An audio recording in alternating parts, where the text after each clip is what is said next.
Check out the view. I'm at Carter's Mountain in Charlottesville, Virginia. It is March 2nd, 2011. It's my birthday. And I want to reach out to you and say, number one, thank you for all the notifications, all the special notes and just calls and texts and Facebook messages and things that I've received today to make this day special. I am so incredibly grateful. And I believe at the end of your life, you're not going to remember everything. You're going to remember moments, magic moments, little moments where someone gave to you or you gave to someone else or you inspired someone else or they inspired you. We call these magic moments, right? And today has been an incredible day, an incredible magic moment, and you've helped make it a magic moment for me. So thank you.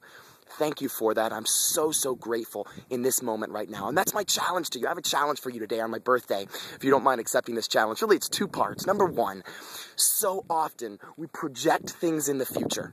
So often we live either in the past of what has happened in our life or we live in the future of what could happen in our life. Very rarely do we ever take the moment, the time to be thankful and grateful for what we have right now. I challenge you to do that. Take a moment. I am so incredibly grateful, not only for my career, that I get to touch your life, but that you've touched my life. I'm so grateful for you. I'm so grateful for my friends, my family, people that have inspired me, my mentors.